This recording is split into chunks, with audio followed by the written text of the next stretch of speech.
ஸ்ரேயா, எப்படி இருக்க? நல்லா இருக்கியா? Very good. என்ன விஷயத்துக்காக என்ன பார்க்க வந்த? சார் நான் வந்து இப்போ பிடெக் பயோடெக் முடிச்சிட்டேன் சார். ஸோ நெக்ஸ்ட் எல்லாருமே வந்து எம்எஸ் எம்எஸ்ன்னு ஹைப் பண்ணிட்டு இருக்காங்க. பட் இப்போ ரீசென்ட்லி ஏன் சொல்லிட்டா ஹைப் பண்றாங்கன்னு? பட் இல்ல, இப்போ ஹைப் பண்றாங்கன்னா ஏன்னா அதுல உள்ள முக்கியமான விஷயத்த ஹைட் பண்றாங்க. அதனால ஹைட் பண்ற மாதிரி ஆகி போச்சு. முந்தியெல்லாம் ஒரு ஆர்வமா சொல்லுவோம். பிடெக் முடிச்சா அடுத்தது எம்எஸ் அப்புறம் பிஹெச்டி அப்படி போயிட்டு இருப்போம். ஓவர்சீஸ் அப்ராடு பயோடெக்னாலஜி படிச்ச அத்தனை பசங்களும் ஓவர்சீஸ் அப்படிங்கிற மாதிரியான ஒரு இதெல்லாம் இருந்தது. நீ ஏன் இப்ப வந்து ஹைப்னு அதை சொன்ன? யாரை கேட்டாலும் ஓன் அப்படிதான் சார் ஓன் டைம் சொல்றாங்க. ஓன் டைம்லே வர வழியில சொல்லு. யாரை கேட்டாலுமே அப்படிதான் சார் சொல்றாங்க. ஆ, பட் ஆனா இப்போ கரண்ட் சுச்சுவேஷன் வந்து இது கரெக்டா இல்ல சார். ஸ்டூடெண்ட்ஸ் எல்லாம் அங்க போய் இருக்கிறவங்களே திருப்பி அனுப்புறாங்க. ஸோ இப்போ புதுசா போறவங்களுக்கு ஸோ நீ ரியாலிட்டி தெரிஞ்சு பேசுறேன்னு நினைக்கிறேன். ரொம்ப காஷியஸான கேர்ள் தான். ஓகே. ஸோ 2 பக்கமும் இருக்கு. இல்லையா? ஸோ நம்ம ஒரு பாசிட்டிவா இருந்ததுனாலும் பாசிட்டிவ், நெகட்டிவா இருந்தா நெகட்டிவ். ஆனா நமக்கே உள்ளங்கை நெல்லி தெரியும்பாங்கல்ல, அது மாரி தெரியுது. பல விஷயங்கள் வந்து கொஞ்சம் ஓவர்சீஸ பொறுத்தவரையிலும் கொஞ்சம் அடி வாங்குறோம் அது. நம்ம ஊர்லயே நெறைய இருக்கு. ஆப்பர்ச்சுனிட்டீஸ் கொட்டி கிடக்குது அங்க. ஆனா அத எப்படி கிளவரா எடுத்துட்டு போறது அப்படிங்கிறது தான் முக்கியம். ஸோ நம்ம வந்து இப்போ உன்னுடைய கேரியர் பிளானுக்காக தான் நீ வந்திருக்க இல்லையா? ஸோ நான் என்ன சஜெஸ்ட் பண்ண நான் சில நோட்ஸ் எல்லாம் எழுதி வச்சிருக்கேன் உனக்காக தான். எனக்கு தெரிஞ்ச வரையில எழுதியிருக்கேன். பட் இத மேல மேல அப்டேட் பண்ணலாம். அது ஒண்ணும் பிரச்சனை இல்ல. ஆ நான் முதல்ல சொல்லியிருந்தேன். அப்புறமேட்டு உனக்கு என்ன வேணுங்கிறத சொல்லு. ஏன்னா தட் இஸ் இப்ப ஒரு கேரியர் பிளானிங் பண்றப்ப என்னன்னா, நம்ம வந்து எல்லா பாசிபிலிட்டீஸும் சொல்லணும். இல்லையா? அப்பதான் இப்ப ஜவுளி கடைக்கு போனாக்கா, உன்ட்ட பட்ஜெட் கேட்பாங்க. அதுக்கு தகுந்த வெரைட்டி எல்லாம் எடுத்து போட்டுருவாங்க. இல்லையா? பட்ஜெட்டுமே எனக்கு 1 crore ஏதாவது சாரி இருந்தா குடுங்கன்னாக்கா எங்க போறது? அது வேற. ஸோ அதனால தான் முதல்ல பட்ஜெட். ஸோ உன்னுடைய ஸ்கோப் என்ன அப்படின்னு கேட்டுட்டு, அப்புறமேட்டு அவைலபிலிட்டி என்னன்றத பார்ப்போம். இல்லையா? ஸோ இப்போ இத பொறுத்தவரையிலும் இந்த கேரியர் பிளான் அப்படிங்கிறப்போ, பர்ட்டிகுலரா நான் இப்ப நம்ம 2 பேரும் பேசுறது என்னன்னா, பயோடெக்னாலஜி ஸ்டூடண்ட்ஸுக்கு. ஏன்னா இப்ப நான் உனக்கு மட்டும் சொல்லிட்டு போயிட்டே இருக்கலாம். ஆனா இது மாரி ஸ்டூடண்ட்ஸ் எத்தன பேரு ஒரு அ சரியான வழிகாட்டுதல் இல்லாம இருக்காங்க. இல்லையா? ஸோ நீ வந்து என்ட்ட சின்ன வயசுலேருந்தே ட்ராவல் பண்ணிட்டு இருக்க அப்படின்னா, நான் சொன்னா கரெக்ட்டா இருக்கும்னு நம்பி தான் உங்க அப்பா அனுப்பிச்சிருக்காங்க, உங்க அம்மா அனுப்பிச்சிருக்காங்க, நீயும் வந்திருக்க. இல்லையா? ஸோ அப்போ நம்ம எந்த விதமான ஒரு கல்மிஷமும் இல்லாம நான் உனக்கு நேரடியா டிரான்ஸ்பரன்ட்டா சில விஷயங்கள் சொல்றேன். அ நல்லது எது, கெட்டது எதுன்றது எனக்கு ஓரளவு தெரியும். இந்த ஃபீல்டுல இருக்கிறதுனால, அத பேஸ் பண்ணி you can take a call. So இப்போ நான் உன்ட்ட கேட்கறது என்னன்னா, ஃபர்ஸ்ட்டு ஒரு கேரியர் வேணும் அப்படின்னா, நீ என்ன நினைக்கிற? ரிசர்ச்சுக்கு போணுமா? இல்ல சார் டீச்சிங்க்கு போறேன். இல்ல சார் புரொடக்ஷன்ல நான் ஏதாவது ஒரு ஃபேக்டரிக்கு போறேன். ஒரு ஃபோர்முக்கு போறேன். ஆம், அதே மாரி தட் இஸ் டாக்குமெண்டேஷன்னா எனக்கு ரொம்ப பிடிக்கும். அதனால நான் அந்த ரெகுலேட்டரி அத்தாரிட்டியா இருக்கணும். ஏன்னா இந்த ட்ரக்ன்னு வந்துட்டாலே இந்த ரெகுலேட்டரி இதெல்லாம் வந்துரும். அதுல டாக்குமெண்டேஷன்லாம் ரொம்ப முக்கியம் அதுல. எனக்கு ஆக்சுவலா டாக்குமெண்டேஷன்னா ரொம்ப முக்கியம். இது ரொம்ப இன்ட்ரஸ்டிங்கா நான் பண்ணுவேன் அத. அதே மாரி மார்க்கெட்டிங்க்கு சில பேர் ஆர்வம் இருக்கும். ஸோ மார்க்கெட்டிங்ல போலாம். சில பேருக்கு வந்து ரெகுலரா அந்த குவாலிட்டி அனாலிசிஸ், குவாலிட்டி அஷ்யூரன்ஸ் சொல்றாங்கல்ல, குவாலிட்டி கண்ட்ரோல். ஸோ அதுல போகணும்னு ஆர்வம் இருக்கும். சில பேர் வந்து நானே சொந்தமா ஒரு ஸ்டார்ட் அப் வைக்க போறேன் சார், அப்படின்ற ஒரு லெவல்ல இருப்பாங்க. சில பேர் இந்த ரிசர்ச்ல இப்போ இதுல நான் ஒரு ஜஸ்ட் நான் உன்ட்ட பேசிட்டு இருக்க நேரத்துல இத்தனையும் கட கட கட கடன்னு பண்ணிட்டேன். இல்லையா? அப்படி பண்றப்போ எழுத்து கொஞ்சம் முன்ன பின்ன அசிங்கமா இருக்கும். பட் அத நீட்டா நம்ம டிஸ்கிரிப்டிவா ஒரு நம்ம வெப்சைட்ல போட்டு தரேன் நான் அதுக்கப்புறம். பட் இருந்தாலும் நான் எடுத்து சொல்லிடுறேன் தெளிவா. இதுல இப்ப இந்த ரிசர்ச் அப்படிங்கிறது தான் பார்த்தீங்கன்னா, ரொம்ப அக்குமுலேட்டடா இருக்கும் பாத்தியா? அப்போ பயோடெக்னாலஜி படிச்சவங்க எல்லாம் ரிசர்ச்சுக்கு தான் நெறைய ஆப்பர்ச்சுனிட்டீஸ் இருக்கு. ஆனா நெறைய ஸ்டூடண்ட்ஸ் என்ன பண்றாங்க, இந்த பயோடெக்னாலஜி அப்படின்னா, கடைசி வரையிலும் படிக்கணுன்ற லெவல் இல்லாம, இடையில பணம் பார்க்கணும் அப்படின்னு நெனைப்பாங்க. அப்படி பார்க்கிறவங்க தான் இடையில சைடுல இப்படி எல்லாம் போறது. ம். ஓகேவா? இப்ப இதுல சம்மந்தமே இல்லாம சில பேர் என்ன பண்ணுவாங்க, இப்ப நானு ஆ இப்போ பிடெக் முடிச்சாச்சு. அடுத்தது என்ன பண்ண போறேன்னு கேட்டா, நீ தெளிவா இருப்ப. சார் எம்டெக் பண்ண போறேன். எம்எஸ் பண்ண போறேன். அத ரிசர்ச்சா இருந்தாக்கா பிஹெச்டி பண்ணுவேன். சில பேர் என்ன பண்ணுவாங்க, பிடெக் முடிச்சுட்டு எம்பிஏ போவாங்க. எம்பிஏ முடிச்சுட்டு என்ன பண்ணுவாங்க, வேற மேனேஜ்மெண்ட். ஏதாவது மேனேஜ்மென்ட்ல தான் போவாங்க. அவன் ஈவன் நான் சில பேர்லாம் பார்த்துருக்கேன். ஹெச்ஆர்லாம் உட்கார்ந்துருக்காங்க போய். அவங்க படிச்ச பேசிக் வேற, இங்க அப்ளை பண்ற லெவல் வேற. இல்லையா? இது மாரி இரலவென்ட்டாவும் போயிட்டு இருக்காங்க. எனிவே அந்த பயோகான் கம்பெனிலயா கூட நீனு போலாம். ஒண்ணும் தப்பு இல்ல. ரெலவென்ட்டா வந்துரும் அது மூலியமா. ஸோ நம்ம லைஃப் எப்படி இருக்குன்னு நமக்கு தெரியாது. பட் இருந்தாலும் கொஞ்சமாவது நம்ம பிளான் பண்ணி பார்ப்போம். இல்லையா? இப்போ நீ ரிசர்ச் போறேன்னு உறுதியா இருந்த அப்படின்னா நம்ம இதை டிஸ்கஸ் பண்ணுவோம். இத்தனை மேட்டர் இருக்கு. ப்ரொடக்ஷன் போகணும் அப்படின்னா ப்ரொடக்ஷன்ல மட்டுமே வந்து பார்த்தீங்கன்னாக்கா மேனுஃபேக்சரிங் ஃபேக்டரி அந்த மாதிரி லெபரட்டரி ரிசர்ச் லெபரட்டரி இதெல்லாம் பார்த்தோன்னா ஃபார்மா கம்பெனி இருக்கு, அப்புறம் ஃபுட் இண்டஸ்ட்ரீஸ் இருக்கு, ஆக்ரோ ஃபுட் இண்டஸ்ட்ரி இல்லாட்டா ஆக்ரோ இண்டஸ்ட்ரீஸ், அதே மாதிரி இந்த ஃபர்டிலைசர்ஸ் அதெல்லாம் கூட இருக்கு. அதுக்கப்புறம் அந்த ஃபார்மசூட்டிகல்ஸ் இருக்கு, தென் என்சைம் ப்ராடக்ட்ஸ் எல்லாம் இருக்கு, அதுக்கப்புறம் பீவரேஜஸ் இருக்கு, இன்னும் எக்கச்சக்கமா பியூட்டி ப்ராடக்ட்ஸ் எல்லாம் கூட இருக்கு. இப்பெல்லாம் காஸ்மெட்டிக் ஆயுர்வேதிக் எல்லாம் கிளப் பண்ணியெல்லாம் கூட நிறைய பண்றாங்க. காஸ்மெட்டிக் இண்டஸ்ட்ரீஸ் எல்லாம் இருக்கு. ஸோ இண்டஸ்ட்ரீஸ்ன்னு பார்த்தா இவ்வளோ கொட்டி கிடக்கு. இந்த மேன்யூரிங் ஃபர்டிலைசர்ஸ் இதெல்லாம் கூட இருக்கு. சரியா? ஸோ இது ஒரு பக்கம். இது நீனு பிடெக் முடிச்சுட்டு நேரா வேலைக்கு போயிட்டு நானும் வேலைக்கு போறேன்னு சொல்லிட்டு போலாம். இது ஒண்ணு. இன்னொன்னு என்ன அப்படின்னா, தட் இஸ் சார் நான் வந்து டீச்சிங் பண்ண போறேன் அப்படின்னா எதை டீச்சிங் பண்ணுவ? நீ படிச்சது தான் பண்ண போற. அப்ப நீ உனக்கு டீச்சிங்னா எம்டெக் மினிமம் எம்டெக் வேணும். இல்ல எம்டெக் படிச்சு தான் ஆகணும். ஸோ எம்டெக்லேருந்து நேரா பிஹெச்டி போயிட்டு அங்க ரிசர்ச் லேபரேட்டரி போக போறியா? இல்லாட்டினா பிஹெச்டி பண்ணிட்டு டீச்சிங் பண்ண போறியா? இதை நம்ம டெசிஷன் எடுக்கணும். புரியுதா? ஸோ அப்போ இந்த ரிசர்ச்ல மட்டுமே பார்த்தா அப்படின்னா அதுல என்னென்ன ஐ மீன் ஆப்பர்ச்சுனிட்டிஸ் இருக்குன்னு பார்த்தா இந்த ரிசர்ச் எப்படி சிஎஸ்ஐஆர்ல போகலாம், ஐசிஎம்ஆர்ல போகலாம், டிபிடில போகலாம், இல்லாட்டினா ஒரு கிளினிக்கல் லெபரட்டரிஸ்ல போகலாம், இல்லாட்டினா கிளினிக்கல் லெபரட்டரி ஹாஸ்பிட்டல்ஸ்லயும் இருக்கும். ஸோ அங்கேயும் போகலாம். இல்லாட்டினாக்கா பேட்டன்ட், அதாவது இன்டெலெக்சுவல் ப்ராப்பர்ட்டிஸ்ன்னு சொல்லுவாங்க. ஸோ பயோடெக்னாலஜி பொறுத்தவரையிலும் பேட்டன்ட் ரொம்ப அந்த ஐபிஏன்னு சொல்லுவாங்க. அதெல்லாம் ரொம்ப ரொம்ப இம்பார்ட்டன்ட் அது. இன்டெலெக்சுவல் பேட்டன்ட் ஏஜென்ட், அட்டார்னி இதெல்லாம் நிறைய இருக்கு. பேட்டன்ட் அனலிஸ்ட், அப்புறம் பேட்டன்ட் அட்வைசர்ஸ் எல்லாம் கூட இருக்காங்க. ஸோ அந்த மாதிரியும் போகலாம். அதுக்கப்புறம் அந்த டேட்டா அனாலிசிஸ்ன்னு சொல்றாங்க. அது வந்து பர்டிகுலராக அந்த பயோ இன்ஃபர்மேட்டிக்ஸ்ல வந்து ஜீனோமிக்ஸ்னு சொல்றாங்க. அப்புறம் புரோட்டீனாமிக்ஸ் சொல்றோம். ஸோ அப்புறம் மெட்டபாலிக்ஸ் இதெல்லாம் இது வந்து டேட்டாவை பேஸ் பண்ணி புரியுதா? நீ இப்போ இந்த பைத்தான்லாம் கத்துருப்ப. ஸோ அதை பேஸ் பண்ணி அதை அப்ளை பண்ணி டூல்ஸ் அப்ளை பண்ணி போகலாம். இன்னொன்று என்னன்னா இந்த இந்த எஸ்டிஎம் ஜேர்னல் சொல்றாங்க. சயின்டிபிக் ஜேர்னல்ஸ் எல்லாம் இருக்குல்ல, நிறைய ஜேர்னல்ஸ் அது உங்க மாதிரி ஆட்கள் தான் பண்ண முடியும். ஸோ நிறைய ரிசர்ச் பேப்பர்லாம் பப்ளிஷ் பண்றப்ப உனக்கு தான் சரியா அந்த மாலிகுல் அந்த பேட்டர்ன் அந்த 3 டைமென்ஷனல் ஆஸ்பெக்ட்ஸ் எல்லாம் தெரியும். அது மாதிரி அந்த STM journals editors scientific editors அந்த மாதிரியும் ஸ்கோப் இருக்கு. சொல்றது புரியுதா? அதுக்கப்புறம் கண்டென்ட் டெவலப்பர்ஸ், தென் இன்ஸ்ட்ரக்ஷனல் டிசைனர்ஸ் இது ஒரு பக்கம் உங்களுக்கு போயிட்டு இருக்கு. அதுக்கப்புறம் இந்த மார்க்கெட்டிங்கை பொறுத்தவரையிலும் இப்போ இத்தனை ப்ராடக்ட்ஸையும் மார்க்கெட் பண்றது, இத்தனை ப்ராடக்ட்டையும் அனலிசிஸ் குவாலிட்டி கண்ட்ரோல் பண்றது. புரியுதா? ஸோ இது எல்லாமே இந்த ரிலேட்டட்ல வருது. இதுல நீ செலக்ட் பண்ண வேண்டியது என்னன்னா பேசிக்கான செலெக்ஷன் எப்படி பண்ணணும்னா sir research, sir teaching, sir production, marketing, documentation, QC, start up. இல்ல சார் நான் சொந்தமா பண்ண மாட்டேன். சொந்தமா பண்ணணும்னா இதெல்லாம் தெரியாம இதுல இறங்க முடியாது. ராவா போய் ஸ்டார்ட் அப்லாம் பண்ண முடியாது. எங்கேயாவது ஒரு அனுபவம் இல்லாம ஸ்டார்ட் அப் பண்ண முடியாது. அதனால இது ஸ்டார்ட் அப்பை இப்போதைக்கு மறந்துடும். ஸோ மற்ற இடத்துல நீனு ஃபிட் ஆகுறன்னு வச்சா நீ எதுக்கு இதுல ஃபிட் ஆக? ரிசர்ச். ஸோ அப்போ உனக்கு தகுந்த மாதிரி நீ ரிசர்ச் பண்ணா கண்டிப்பா நீ எம்டெக் பண்ணணும். ஸோ இந்த எம்டெக் பண்றப்போ 2 விதமா பண்ணலாம், 3 விதமா பண்ணலாம். ஒன்று வந்து இந்தியாலே பண்ணலாம். அந்த இந்தியால பிரைவேட் இன்ஸ்டிடியூட்ஸ்ல பண்ணலாம். டீம்டு யூனிவர்சிட்டிஸ்ன்னு சொல்றோம்ல அதுல பண்ணலாம். இல்லாட்டினா இன்னொரு இதுல பண்ணலாம் அஃபிலியேட்டட் யூனிவர்சிட்டிஸ்ல பண்ணலாம். இல்லாட்டினா டோட்டலி அட்டானமஸா வச்சிருக்காங்க அந்த மாதிரி இன்ஸ்டிடியூட்ஸ்ல பண்ணலாம். அதுக்கப்புறம் என்னன்னா அதுலயே வந்து பிரீமியம் இன்ஸ்டிடியூட்ஸ்னு இருக்குல்ல, கவர்மெண்ட் அஃபிலியேட்டட் கவர்மெண்ட் இன்ஸ்டிடியூட்ஸ்.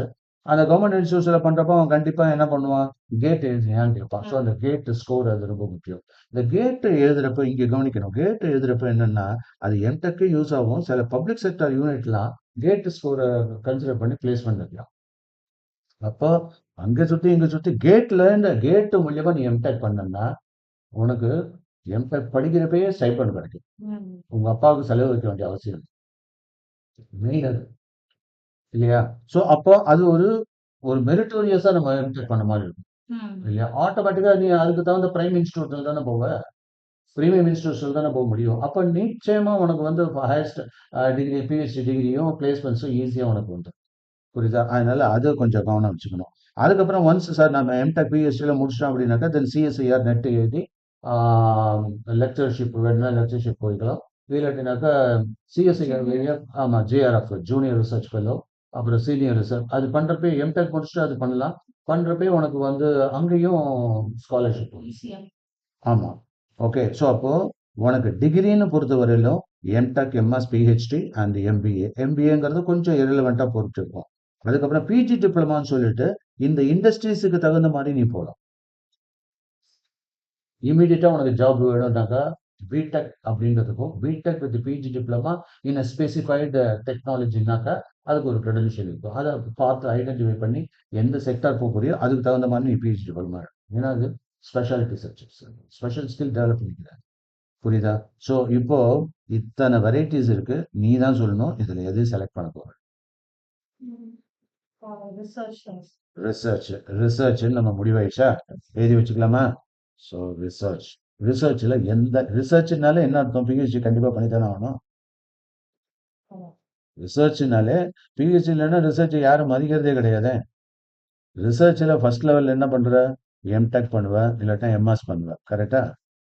அதுக்கு அடுத்த ஸ்டேஜ் என்ன பண்ணணும்? கண்டிப்பா நீ பிஹெச்டி பண்ணணும். இதுக்கெல்லாம் நீ டியூரேஷன், அதாவது time budget, age budget, financial budget, effort budget எல்லாமே போட்டுக்கணும். இப்போ இந்த ரிசர்ச் இங்கேருந்து வரப்ப இது ஒரு 2 இயர்ஸ், ஆக்சுவலாக 1.5 இயர்ஸில் முடிச்சிடலாம். அரை வருஷம் ப்ராஜெக்ட் மாதிரி கொடுப்பாங்க. ஸோ இங்கே ஒரு 2 இயர்ஸ், இங்கே 4 to 5 இயர்ஸ் ஆயிடும். அப்போ இதை சேர்த்தா ஆல்மோஸ்ட் 7 to 8 இயர்ஸ் நீனே இதுக்குன்னே டெடிகேட் பண்ணும். ஆனா இதுல நான் ஏற்கனவே சொன்ன மாதிரி இந்த ரிசர்ச்சை 2 விதமா பண்ணலாம், 2 பேனல்ல பண்ணலாம். ஒன்று வந்து வித் கிராண்டோட பண்ணணும் நீ. புரியுதா? இன்னொன்னு செல்ஃப் ஃபினான்ஸா பண்ணி. நான் சொல்ல புரியுதா? செல்ஃப் ஃபினான்ஸில் பண்ணலாம். செல்ஃப் ஃபினான்ஸ் பண்ணனாக்கா ஒவ்வொன்றுத்துக்கும் ஒரு பட்ஜெட். இதுக்கே நிச்சயமா ஒரு 2 லட்சம் 3 லட்சம் கேட்பான். First year, second year. So ஒரு 10 lakhs நீ வச்சுக்கணும். எதுக்கு? எம்டெக்கு மட்டுமே. ஆமா, உங்களுக்கு எல்லா செலவையும் சேர்த்து சொல்லும். எல்லா செலவையும் சேர்த்து மொத்தமா உன்னோட லிவிங் எக்ஸ்பென்சஸ் தான் எல்லாம். இது 2 வருஷம் உனக்கு வந்து பிடெக் எம்டெக் வித்தியாசம் இல்லை, வித்தியாசம் இல்லை. புரியுதா? ஸோ அதுக்கு தகுந்த நீனு எம்டெக்னா நான் சொல்றதுன்னா ப்ரெஸ்டீஜியஸாக ஜிம்முன்னு போய் படிக்கணும், கான்ஃபரன்ஸ் அட்டன் பண்ணணும், இந்த ரேஞ்சில் போகணும். எனிவே நான் உனக்காக நானா காலேஜ் வச்சிரு, நான் காலேஜ் என்ன வச்சிருக்கேன். பட் இருந்தாலும் ஒரு ரஃப் எஸ்டிமேட் கொடுக்குறேன். லெட் மீ சே உன் லெவலுக்கு 6லேருந்து 7 லெவல். உங்கள் அப்பாட்ட சொல்கிறப்ப தெளிவாக சொல்ல வேண்டாமா? இதெல்லாம் பட்ஜெட் வச்சுக்க வேண்டாமா? அப்புறம் நீங்கள் 6 லட்சம் சொல்லிட்டு என்ன சார் 10 லட்சம் ஆக்கி விட்டீங்கன்னாக்கா அதுக்காக சொல்றேன். ஓகே. ஸோ அந்த இது வச்சுக்கணும். அதுக்கப்புறம் கிராண்ட்னா அப்படியே ஜாலியா நீ போயிட்டே இருக்க. ஏன்னா அவன்ல கொடுக்க போறான். அப்ப இதுக்கு நீ என்ன பண்ணணும்? கண்டிப்பா இந்த கேட் ஸ்கோர் அவசியமா. ஓகேவா? அதுக்கப்புறம் ஸோ இப்போ இதுல நீனு செலக்ட் பண்றதுல இருக்கு. இப்ப எம்டெக்கோட நிப்பாட்ட போறான். பிஹெச் இதுக்கப்புறம் உனக்கு பண்ணிட்டீனாக்கா இந்த 7 to 8 ரிசர்ச்னு சொல்லிட்டேன். 8 இயர்ஸ். நீ அதை முதல்ல வந்து அக்செப்ட் பண்ணி yes or no. Sir 7 to 8 இதுக்கு இடையில என்ன வேணா ஆகலாம். நம்ம வந்து உங்களெல்லாம் ஆன்டிசிபேட்லாம் பண்ண முடியாது. சில பேர் ஈவன் உனக்கு மேரேஜ் கிரேஜ் அப்படின்னு ஃபிக்ஸ் பண்ணி விட்டுருவாங்க. குழந்தை குட்டியோட உன் பிள்ளையெல்லாம் தூக்கிட்டு பிஹெச்டி நான் பார்த்துருக்கேன். இதெல்லாம் ஜோக்குக்காக சொல்ல. நான் ஏன்னா பிஹெச்டி பண்றவங்க அப்படி பண்ணுவாங்க. புரியுதா? குடும்பத்தோட வந்து எல்லாம் வைவெல்லாம் அட்டன் பண்ணிட்டு போவாங்க. புரியுதா? அதனால இதுக்கப்புறம் வந்து அதுக்காக இதுல இந்த பிஹெச்டில என்ன பண்ணலாம்னாக்கா இந்த எம்டெக் டு பிஹெச்டி பண்றப்போ 2 விதமா பண்ணலாம். ஒன்று வந்து என்னன்னா ஃபுல் டைமா பண்ணலாம். இன்னொன்னு பார்ட் டைமா பண்ணலாம். எதுனா? ஆமா, பிஹெச்டி ஜேஆர்எஃப். இந்த எம்டெக் முடிச்சோன்னா எம்டெக் முடிச்சிட்டேன்னாக்கா ஜேஆர்எஃப் உனக்கு அந்த வித் ஸ்டைபண்ட் தான் நீ அந்த இது எழுத ஆகும். ஆமா. ஸோ அது சிஎஸ்ஐஆர்ல போறது தான் நல்லது. த்ரூ சிஎஸ்ஐஆர் போனீங்கன்னாக்கா எக்ஸாம் எழுதி அங்கதான் அந்த சிஎஸ்ஐஆர் நெட் ஸ்கோர் கிளியர் பண்ணும். ஓகேவா? ஸோ அதை கிளியர் பண்ணிடுறது.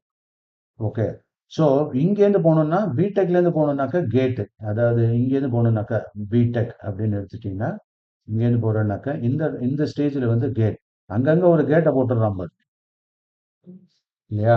ஸோ இப்போ நம்ம எங்கள்கிட்ட படிக்கிற ஸ்டூடெண்ட்ஸுக்கும் நான் சேர்த்து சொல்லணும். ஏன்னா இப்போ அவன் +2 படிக்கிறானா, அவன் பிடெக் போகணும்னாக்கா என்ன எழுதணும்? ஜேஇ எழுதணும். புரியுதா? இங்கேருந்து போகணும்னா ஜேஇ போகணும். நல்ல இல்லை இல்லைன்னா டைரக்டாகவும் போகலாம். இங்கேயும் பிரைவேட் தானே. இல்லை வித்தவுட் ஜேஇயும் போக முடியாதுல்ல, இல்லை போகலாம். ஓகே. ஆனால் அதுக்கான ஃபண்டிங் நம்ம நிறையா இருக்கணும். அண்ணா யூனிவர்சிட்டி கவுன்சில் கொஞ்சம் கம்மியாக இருக்கும். அண்ணா யூனிவர்சிட்டி அஃபிலியேட்டட்னா கம்மியாக இருக்கும். மற்றபடி செல்ஃப் ஃபினான்ஸ்டாக போனீங்கன்னா அதுக்கு தகுந்த ஃபீஸ் எடுக்கணும். ஆமாம், செல்ஃப் அஃபிலியேட்டட்ல கம்மியாக இருக்கும். அதனால தான் உனக்கு 2 lakhs அதோட முடிஞ்சுது.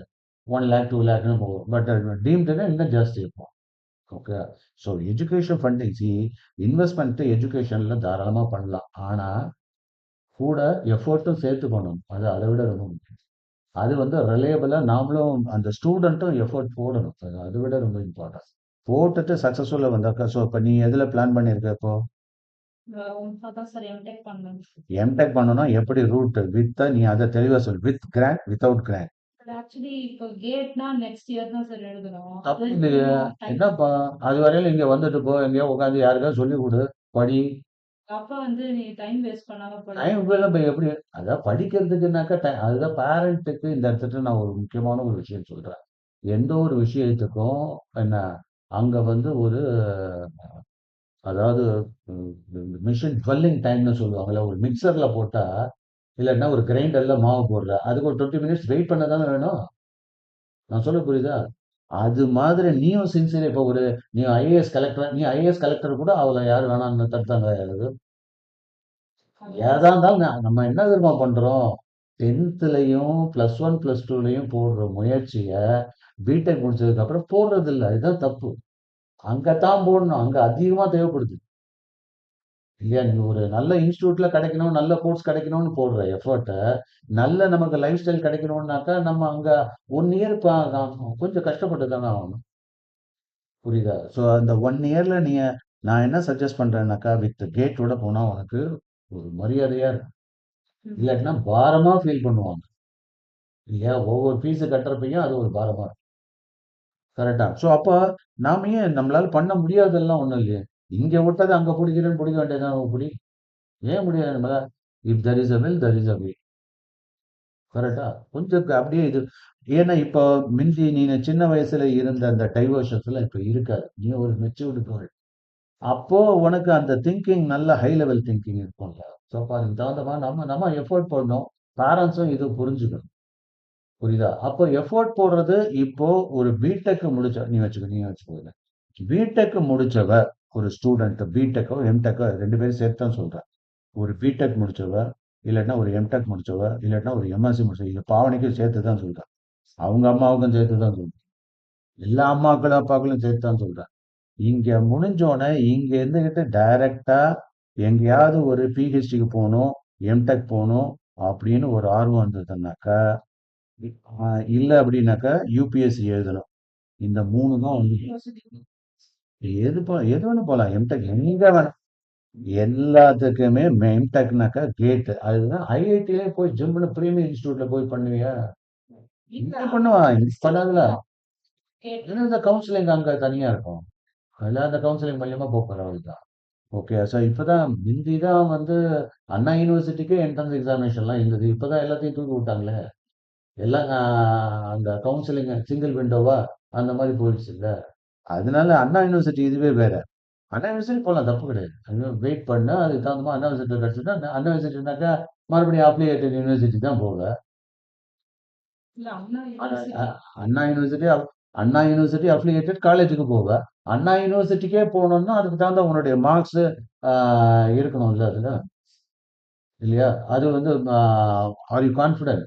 எனக்கு வந்து அண்ணா யூனிவர்சிட்டியில கிடைக்கக்கூடிய ரேங்கிங்ல எனக்கு மார்க் இருக்கு, கிரேட்ஸ் இருக்கு சொன்னீங்கன்னா போயிடலாம். ஒன்றும் பிரச்சனை இல்லை. அதுல கிடைச்சு வந்து பார்த்தா தானே முடியும். அதெல்லாம் வரத பொறுத்து தான்.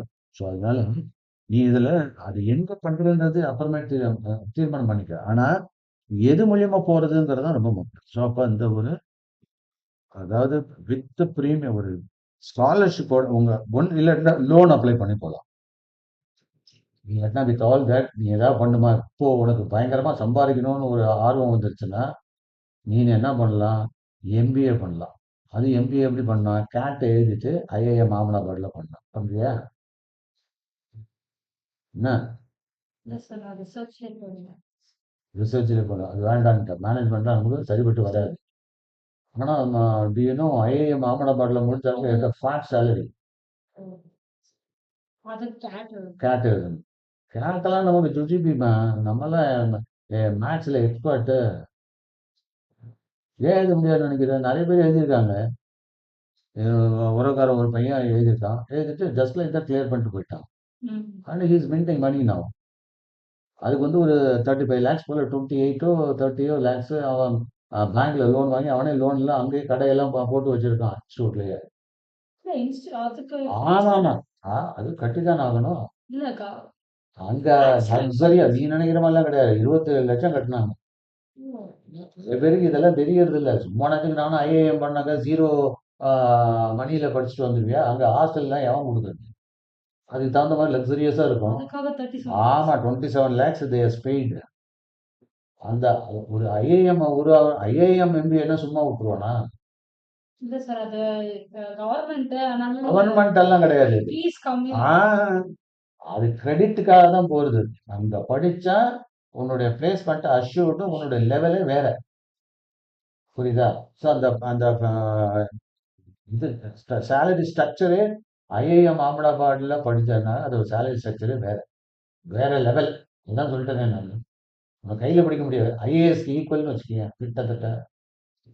புரியுதா? அங்க படிச்சுட்டு ஐஏஎஸ், ஐபிஎஸ் எல்லாம் போறாங்களே. இப்ப இப்ப இப்ப நம்ம நிறைய ஆட்கள் அது மாதிரிலாம் போயிருக்காங்க.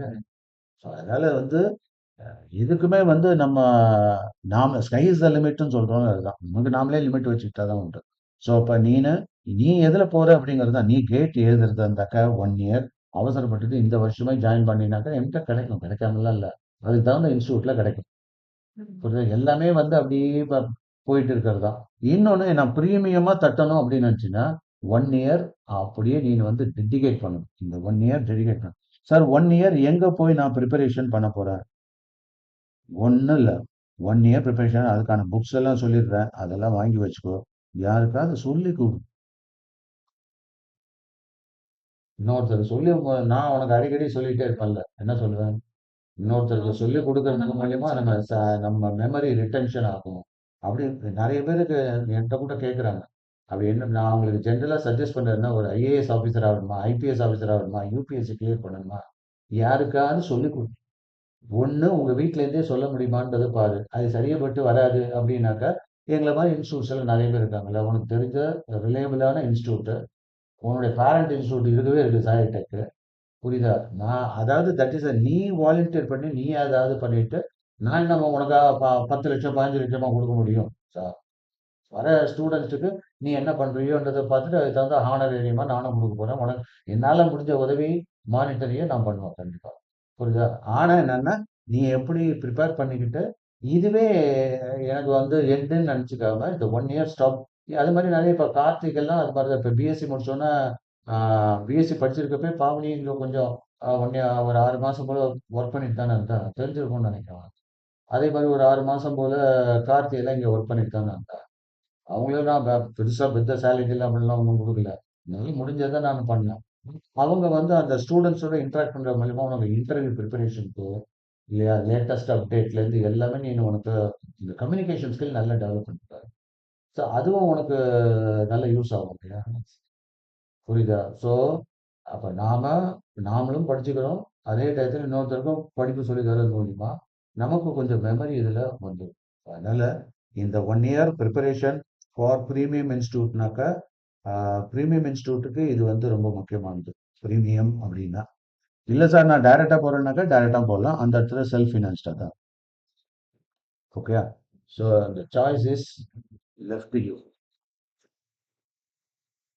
ஓகே. வேற என்ன வேணும்? ஏதாவது டவுட் இருக்கா? நான் என்ன ஹெல்ப் பண்ணணும்? நான் என்னென்னலாம் ஹெல்ப் பண்ணுவேன்னா, காலேஜ் ஐடென்டிஃபை பண்றதுக்கு ப்ரொஃபசர்ஸ் யாரையா பார்த்துட்டு தட் இஸ் எங்க உன்னுடைய ரிசல்ட் எல்லாம் வந்துட்டோம். வந்தோடனே ஒண்ணு வந்து நீனு ரிசல்ட் எல்லாம் வந்துருச்சுல்ல. சர்டிஃபிகேட் வரல இன்னும். Provisional provisional sir. சர்டிஃபிகேட். அது இன்னும் 2 மந்த்ஸ் கழிச்சு தான். வெறும் இப்போ கோர்ஸ் கம்ப்ளீஷன் தான் கொடுத்துருக்காங்களா? ஸோ அப்போ நீ என்ன காலேஜ் அட்மிஷன் ஏதாவது பார்க்குறியா இப்போ? ஆ, போனோம்னாக்கா போகலாம். காலேஜ் அட்மிஷன்னாக்கா எந்த காலேஜ்? அப்பதான் உங்ககிட்ட கேட்டுட்டு தான் பார்க்கலாங்க. இல்லை, அப்பா அம்மா என்ன சொல்றாங்க? எந்த காலேஜ்? ஏதாவது ஒன்று காலேஜை நீங்க ஃபிக்ஸ் பண்ணுங்க, ஐடென்டிஃபை பண்ணுங்க. ம். அந்த இடத்துல நாம வந்து சான்சஸ் பார்க்கலாம். அப்படி இல்லை அப்படின்னாக்கா நான் இது வந்து ஒரு பிரீமியமா ஒர்க் பண்ண போறேன் அப்படின்னு. இன்டெக் பயோடெக் ரொம்ப காலேஜஸ் இருந்துச்சு சார். ரொம்ப காலேஜ் எஸ்ஆர்எம்ல இருந்ததுன்னு பார்த்தேன். அதுக்கப்புறம் வந்து விஐடியில் இருக்கு. சத்யபாமால இருக்கு. சத்யபாமால இருக்கு, விஐடியில் இருக்கு. இந்த பயோடெக் இருக்கு. இருக்கும்னு நினைக்கிறேன். செக் பண்ணலாம். ம். எஸ்எஸ்என்ல கிடையாது. ஏன்னா அவங்க ஃபுல்லா எலக்ட்ரானிக்ஸ் அது இது ஒண்ணு. இந்த 3 காலேஜஸ் தான் இப்போதைக்கு. எஸ்ஆர்எம்னா உங்களுக்கு வந்து உனக்கு வந்து ஒரு சின்ன சான்ஸ் அவங்க ஹாஸ்பிட்டல்ஸ் எல்லாம் இருக்கு அப்படிங்கிறதுனால உனக்கு வேணுங்கிற ஃபெசிலிட்டிக்கு நீ அந்த இன்டர்னலா யூஸ் பண்ணிக்கலாம். ம். அது ஒரு அட்வான்டேஜ் இருக்குது. ஓகே. அது மாரியும் ட்ரை பண்றேன். எஸ்ஆர்எம்ல வேணா ட்ரை பண்ணு. நல்ல யுனிவர்சிட்டி சார். நல்லா இருந்துச்சு. மிக்ஸ்டு ரிவ்யூவா சொல்றாரு அவரு. அது எல்லா இடத்துலயும் எல்லாம் இருக்கத்தான் செய்யுது. எல்லா இடத்துலயும் எல்லாம் செய்யுது. நம்ம இப்ப இருக்கிற காலேஜே நல்ல காலேஜா, கெட்ட காலேஜான்னா, நீயே சொல்லுவ இது எப்ப தேராது. சார் ஆனா நம்மளுக்கு ஏதாவது ப்ராஜெக்ட் ப்ராஜெக்ட்டுக்கு வந்து யூஸ்ஃபுல்லா நான் அந்த ஆங்கிள்ல பார்க்கிறேன். புரியுதா? ஸோ இல்லாட்டா வெளியில அலைய வேண்டிய அவசியம் இல்லல்ல. ஸோ இன்டர்னலா போயிட்டோம். ம். இல்லாட்டா வெளியிலனாக்கா அங்க வாங்கிட்டு வா, இங்க போ, அங்க போ இருப்பாங்க. இது அலைஞ்சு திரிஞ்சு தான் பார்க்கணும். அண்ட் நான் யூனிவர்சிட்டிலே கிடைக்குதா பாரு ஃபர்ஸ்ட்டு. பேரலல்ல நீனு எஸ்ஆர்எம் இந்த மாதிரி பிரைவேட் டீம்டு யூனிவர்சிட்டிலையும் ட்ரை பண்ணலாம். அத ஃபிக்ஸ் பண்ணிட்டு சொல்லு. தட் இஸ் எங்க போலாங்கிறத டிசிஷன் பண்ணு. ஓகேயா? ஸோ மீன்வைல் அந்த போற நேரத்துல கான்ஸ்டன்ட்டா கான்டாக்ட் வச்சுக்க என்ட்ட. அண்ட் அப்பப்போ வந்து போயிட்டு இந்த ஸ்டூடண்ட்ஸோட கொஞ்சம் இன்டராக்ட் பண்ணு. புரியுதா? இன்டராக்ட் பண்ணீங்கன்னா, அவங்களும் தெரிஞ்சுப்பாங்க. ஓகே. ஒரு பிடெக் கேண்டிடேட்டு எப்படியெல்லாம் ஆ அதாவது எல்லாமே ஹாட் கேக்குன்னு இவங்க நெனச்சுட்டு இருக்காங்க. ம். நம்ம ஸ்டூடண்ட்ஸ் இப்ப படிக்கிற ஸ்டூடண்ட்ஸ் என்னன்னா, இன்ஜினியரிங் காலேஜ் சேர்ந்தோனே அவ்வளவுதான் வாழ்க்கை ஃபிக்ஸ் ஆயிடுச்சுன்னு. அதுக்கப்புறம் தான் நீ வாழ்க்கைய தேடுறேன்றது பல பேருக்கு தெரிய மாட்டேங்குது. புரியுதா? ஸோ அதனால அது மொரண்ட புடிச்சு அடிச்சு கிடிச்சு வந்தோம்னா அவ்வளவுதான். இன்ஜினியரிங் ஆயிட்டா லைஃப் செட்டில்டு. அப்படி கிடையாது. ஸோ அதுக்கப்புறம் தான் நீ வாழ்க்கை பாடங்கிறதே நீயே பார்க்கணும். இந்த சத வயசு நம்ம எங்க போனாலும் நம்ம ப்ரூவ் பண்ணணும் நம்ம. பண்ணோம்னாக்கா அது கரெக்டா சக்சஸ்ஃபுல். சரியா? அதனால பாரு, பார்த்துட்டு சொல்லு. அண்ட் எந்த காலேஜ்ன்றத சொல்லு. நம்ம அத என்னோட ஃப்ரெண்ட் சர்க்கிள்ல யாராவது இருக்காங்களா பார்ப்போம். பார்த்துட்டு ஃபிக்ஸ் பண்ணுவோம். அந்த காலேஜ்ல ஜாயின் பண்ணா ஜாயின் சரி எம்டெக்னா கண்டிப்பா போய் தான் ஆகணும். ஓகேவா? Right. All the best. God bless you. Okay.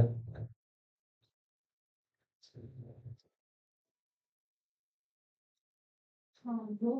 Ah. Ah.